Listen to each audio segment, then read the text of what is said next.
السلام عليكم ورحمة الله وبركاته، أهلا بكم في فيديو جديد مع أخوكم محمد عمر. شركة سامسونج بقى بتعلن عن هاتف جديد في السوق العالمي، هاتف في الفئة الاقتصادية، هاتف منافس جدا. لو أنت بتدور على هاتف في الفئة الاقتصادية، هاتف على قد إيدك كده وحنين، تابع الفيديو للآخر عشان هتعرف هاتف مواصفاته خطيرة جدا تقدر تشتريه وتعتمد عليه بكل سهولة. ولكن قبل ما نبدأ ما تنساش بقى تدعمنا بلايك جميل كده عشان بيفرق في انتشار المحتوى فعلا. وخلونا نبدأ بقى مع الهاتف بتاعنا وهو السامسونج جالاكسي M14 5G، وهو تقريبا بيجي بنفس مواصفات الجالاكسي A14 5G، ولكن مع اختلاف في البطاريه وحاجات بسيطه جدا. وخلونا نبدا اول حاجه بقى مع تصميم الهاتف.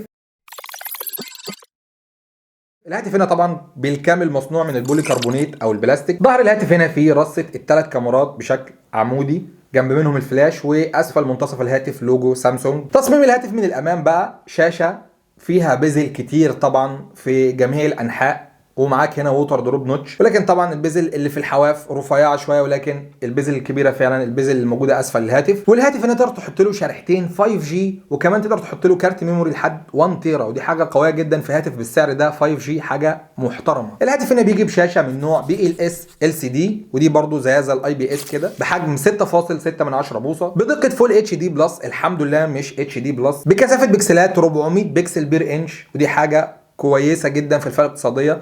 بدأنا نشوف بقى يتخلوا شويه عن الاتش دي بلس. ومعدل تحديث الشاشه بقى في الشاشه هنا 90 هرتز، فالشاشه هنا شاشه جيده جدا في الفئه الاقتصاديه، محترمه فعلا تقدر تعتمد عليها بكل سهوله. ولكن للاسف هنا عشان الهاتف اقتصادي زياده مش حاطين لك شاشه اموليد، مع ان طبعا شركه سامسونج هي صاحبه شاشات اموليد على مستوى العالم، كانت تقدر تحط الهاتف هنا بشاشه اموليد بكل سهوله، ولكن طبعا عشان التكلفه اكيد. بالنسبه بقى للمعالج الموجود في الهاتف هنا هو الاكسينوس 1330، معالج بتكنولوجيا 5 نانومتر، ودي حاجه قويه جدا في الفئه السعريه الاقتصاديه. هاتف سعره قليل بيوفر جدا في الطاقه، معاك 5 نانومتر، حاجه محترمه فعلا. والمعالج الرسومي هنا هو المالي جي 68 MB2. الهاتف هنا طبعا هيأدي معاك المهام البسيطه والكويسه بكل سهوله، مفيش اي مشاكل في الهاتف ده، ولكن طبعا مش هتلعب عليه حاجه بجرافيك عالي او الكلام ده. ما تفهمش غلط، انت مش هتلعب عليه خالص، هتقدر تلعب عادي مفيش مشكله، ولكن طبعا مش حاجه قويه جدا معاك ولا اي حاجه، هي حاجه للاستخدام البيزك بتاعك. الهاتف هنا بيجي بالسكين بتاعت سامسونج ال1 UI 5 المبنيه على اندرويد 13، والسكين بتاعت ال1 UI من افضل السكنات الموجوده على الاندرويد على فكره يا جماعه، حاجه كده كويسه وروشه. الهاتف هنا بيجي بنسختين، نسخه 64 جيجا او 128 جيجا مع ال 4 جيجا رامات. بالنسبه بقى للكاميرات بتاعت الهاتف هنا بيجي بكاميرا اماميه بدقه 13 ميجا بكسل بفتحه عدسه f2.0، وبتصور فيديوهات 1080p 30 فريم في الثانيه، حاجه كويسه جدا في الضوء القوي وضوء النهار، هتطلع معاك نتائج كويسه جدا. بالنسبه بقى للثلاث كاميرات اللي موجودين في الظهر، الكاميرا الرئيسيه او العدسه الرئيسيه هنا 50 ميجا بكسل بفتحه عدسه f1.8،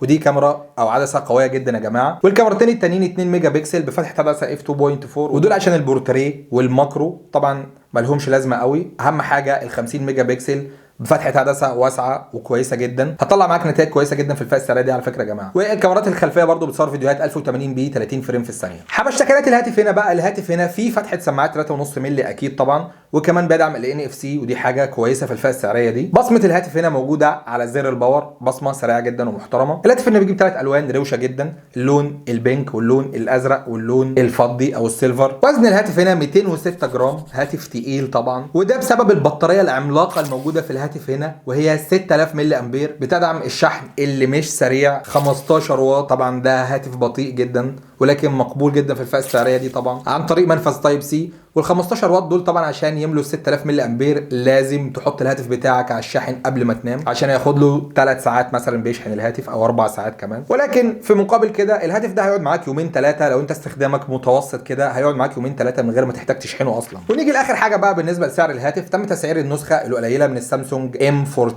ال 5G في السوق الاوكراني، مش عارف ليه الموقع كاتب كده يعني تسعير الهاتف، لان هو بدا البيع في السوق الاوكراني. احنا عارفين السوق الاوكراني متدمر تماما، فبداوا بقى يدخلوا لهم حاجات بقى كده ايه على هادي كده، حاجات اقتصاديه كده يعني. شوف الدنيا وصلت لايه يا جماعه، يا نهار ابيض. النسخه ال 64 جيجا مع ال 4 جيجا رامات دي تم تسعيرها $220، يعني حوالي 6800 جنيه مصري. والنسخه الاعلى ال 128 جيجا مع ال 4 جيجا رامات دي تم تسعيرها بسعر $240، يعني حوالي 7400 جنيه مصري، فرق $20 بين النسختين. وما تقلقش الهاتف ده مش في السوق الاوكراني بس، الهاتف ده هينتشر في الاسواق العالميه كلها في غضون كام اسبوع كده. فلو عجبك الهاتف ده استناه في السوق المصري، هيتم الاعلان عنه قريب جدا اكيد، وفي الاسواق العربيه عامه يعني. وبس كده، دي كل حاجه عن السامسونج جالاكسي M14 5G. لو عجبك الفيديو بقى ما تنساش تعمل لايك للفيديو، تعمل سبسكرايب للقناه وتفعل زر الاشعارات عشان توصلك كل الفيديوهات الجديده على القناه ان شاء الله. سبحانك اللهم وبحمدك، اشهد ان لا اله الا انت، استغفرك واتوب اليك. دلوقتي الفيديو الجاي في حفظ الله.